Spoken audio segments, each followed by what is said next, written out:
I welcome back, folks, to the Sports Talk with me and Jaime. Today, we're just getting into it. We're talking about the Indiana Pacers versus OKC. And I tell you what, Jaime, that Halliburton guy, he's not overrated. Overrated. So it's crazy. Like these shots in this playoff series, he has like 6 of them in these like game-winning situations. All in one series. Well, not one series, but one playoff run, I guess you would say. Yeah. And it's incredible. It doesn't make any sense. But the thing about him is, because you're like, oh, they're down by 20, they're down by 10. Oh, now they're down by 15. Oh, there's no way they can come back. Yeah, but they don't turn the ball over and they play good defense eventually if you keep whittling down at teams. And it's crazy because he doesn't score that many points, but he hits the shots when he needs to. He's doing because everyone's always like, oh, he's kind of like the last true point guard because they don't really like point guards are more or less like two guards nowadays where you score a lot. And he's more of a guy, even though we've seen it in the one of the series though. The Bucks series, he had a great game, and But there was that one time where he only shot like 5 field goals, and I was like, well, who is this guy? I hate him. Yeah. I take it all back, dude. I take it all back. He has ice in his veins. Yeah, and that's the thing, too. On his Basketball Reference, they updated his nickname. They called him the Moment. Yeah, ain't that crazy? But I mean, he's living up to the moment. Like, I mean, that's not what the streets are calling him, but sure. Yeah. I mean, he's having some attacks on cities, is what I've been told. There's a Netflix doc about a bombing that happened in Oklahoma, which people are referring to him. Yeah, I've seen the cover of it. It looked kind of crazy. Yeah. But yeah, I mean, they got another game tonight if they can, go up 2-0. But the thing too is like, because everyone's like, though these past couple series they've gone up 2-0. Yeah, but the thing is, it's one thing for OKC, like, because we were like, oh, well, they lost that one game by like 30, 40, and they still won the series 4-1. And it's like, yeah, but I would almost rather just get blown out and then like, hey, this was just a bad game. Like, it is what it is. But you had like Dort hit like 3-4 threes. You had SGA have like 25 points. Like, OKC did everything to win that game and lost. Like, that's way worse. That is way worse. And at home. Like, this is one of those games where it's like, is momentum from this game going forward shifted so far? Like, I mean, you can see like after the game, Siakam and I think Halliburton were talking, and they were like, bro, let's just get greedy with this. Let's just go all for it. We're going in game 2. Yeah. Because, I mean, if you get game 2, it's probably over, right? Like, I mean, sure, it could go 5 or 6, but if they get 2 here and they say they win both on the road, split in Indy, but they're up 3-1. So it's like, okay, even if OKC guys, it's 2 games, it's 3 games, must win. Like, where and they're in the driver's speaking, if someone goes up 3-1, they're most likely to win it. Yeah, it's only one time someone's overcome a 3-1. Yeah. That was LeBron against Golden State.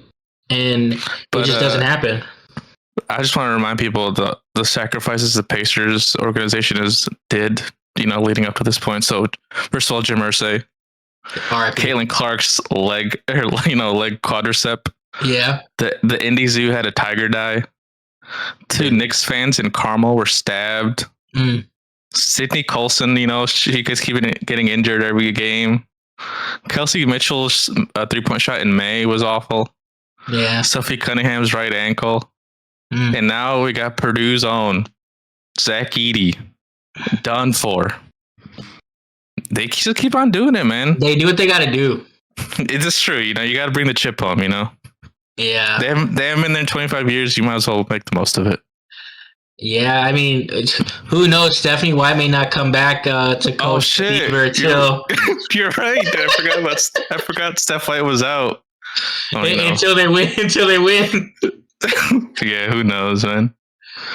All right, let me know what's going on with WWE and their flip-flopping, Jaime.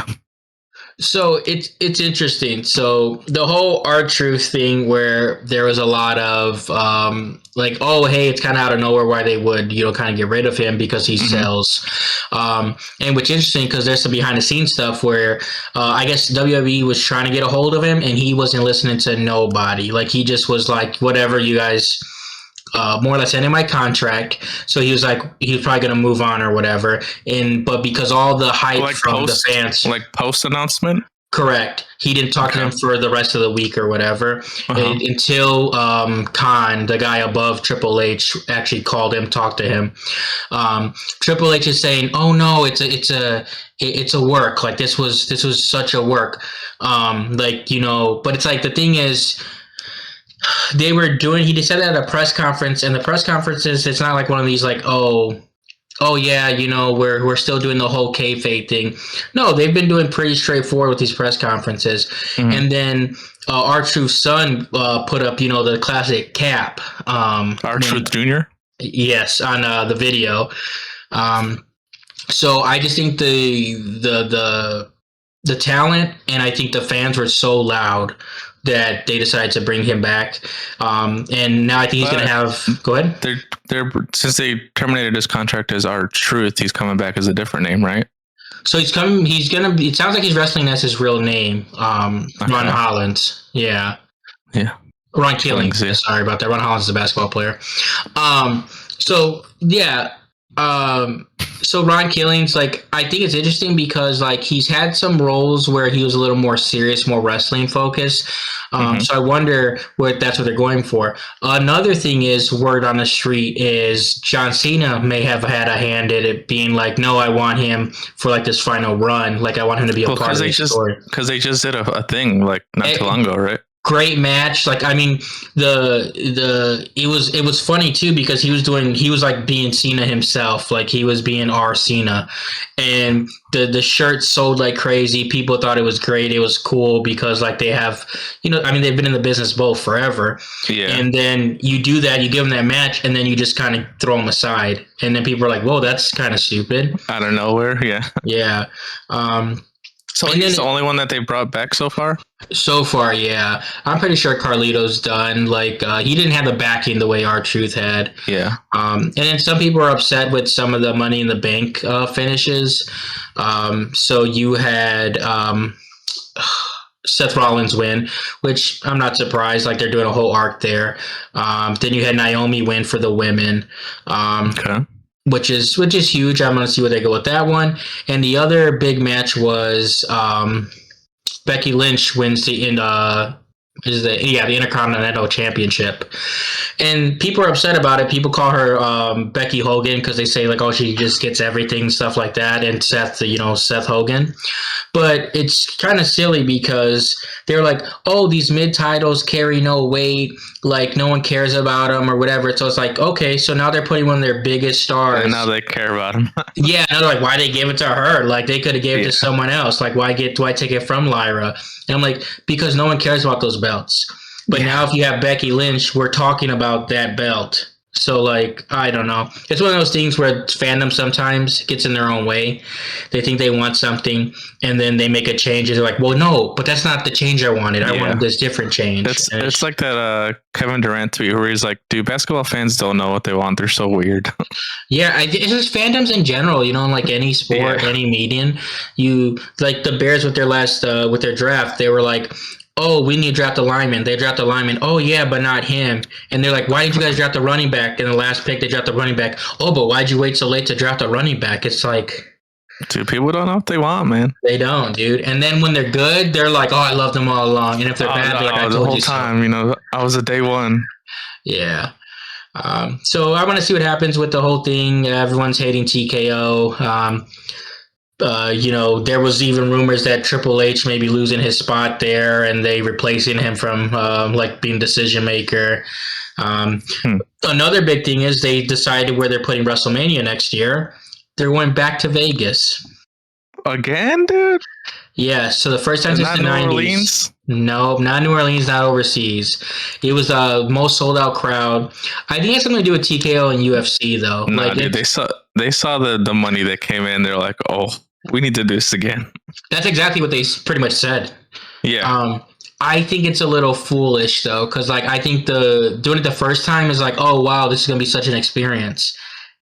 But we have already done it. Now they're gonna repeat it. Yeah. It's it kind of takes away the Vegas shine from it, Yeah, and I would like to have seen what they've done in New Orleans, like because you would have, all the, the hoodoo stuff, all the different Hmm. stuff like that. You could have seen the New Orleans flair.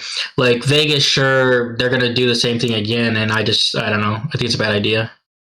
I think so too. And then the last thing I guess we want to touch on is Dave Portnoy, the owner of Barstool Sports. Or is he co-owner or he's a sole owner? I think he bought it back because he like sold it, and then And then then, something happened and he bought it back. So I'm pretty sure, yeah. well, anyways, like I think he was like on a Zoom call with like or doing his podcast or whatever, and like he was getting mad that people were making so many jokes about Jewish people, and he was like, "You can't do that." And then one of his employees was trying to talk, and Dave Portnoy was just like, "Shut up, like shut the hell up," and like basically yelling at the dude, flipping out. And then the dude's like, "All right, I'm gonna back down. Sorry, Dave. You know." And he's like, "I'm your boss. You know, I'm gonna fire you." And the dude's like, "Oh, well, you know, you're my boss for now." And then Portnoy was like, "Oh, for now, then quit." And then like it was just like this whole thing.